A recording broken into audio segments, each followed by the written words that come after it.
Hola, mi nombre es Alejandra, soy estudiante de Relaciones Internacionales de América Latina y hoy voy a hablar de lo que ocurrió después de la independencia entre 1810 y 1830. Es importante decir que esta etapa fue crucial en la historia de América Latina, porque en estos años la mayoría de países del continente rompió, digamos que esos lazos que los unían con España y con Portugal. En cuanto a esto, pues trajo como tal el origen de estos estados independientes.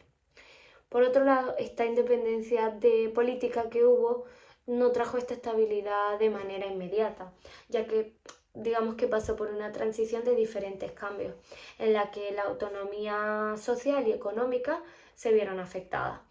¿De qué manera? Pues primero, en cuanto a económicamente, es verdad que estos países tenían como tal materias primas. ¿Cuál era la parte interesante de esta? Pues la venta de estas materias primas, como lo era el café, la plata, el maíz, el cuero, perdón, o el tabaco, también el azúcar o el algodón. Entonces, ellos que tenían, tenían los alimentos, tenían la materia prima, pero no tenían, digamos que, ese avance tecnológico o esos créditos que podían tener esos otros países extranjeros. Entonces carecían un poco de esta industria propia para poder fabricar ellos mismos o poder exportar ellos mismos o envasar este tipo de productos. ¿Esto qué ocasionó? Pues que tuvieran una deuda pública, que fue un problema bastante relevante entre los diferentes gobiernos. También tuvieron que someterse a los diferentes tipos de préstamos internacionales para financiar este tipo de proyectos. En cuanto a sus políticas, pues en cuanto al proceso de la independencia, diferentes estados debían organizarse políticamente desde cero. Pues, ¿cómo pudieron hacer esto? Inspirados por modelos o ideales de liberalismo y de ilustración, en base a lo que ya habían vivido o lo que ya sabían. ¿Cómo se podía dividir este tipo de poder? Pues lo que se hizo fue una constitución. La primera constitución fue en 1811 en Venezuela.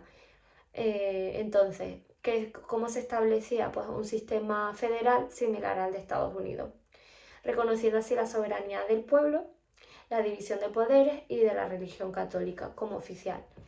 Esto pues fue una aplicación un poco breve debido a esta guerra de la independencia. Por otro lado, también hay que hablar sobre estas características sociales que trajo este tipo de ideales y estas desigualdades que fueron proclamados durante esta independencia. Digamos que estas estructuras sociales fueron un poco heredadas por el colonialismo.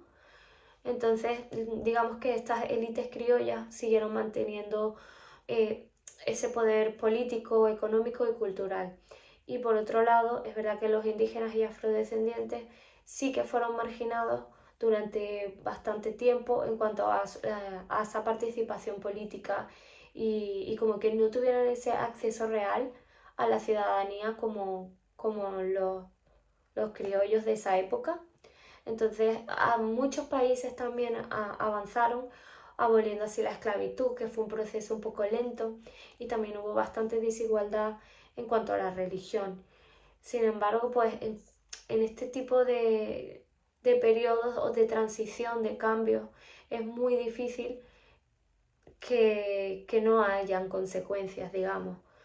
Entonces, estos cambios, a pesar de que fueron continuos, fueron persistentes, trajo consigo bastantes desigualdades, bastante fragilidad económica, bastante inestabilidad política, pero al final era necesario este tipo de incomodidad, este tipo de aprendizaje para poder, digamos que, terminar de consolidarse como países independientes y avanzados.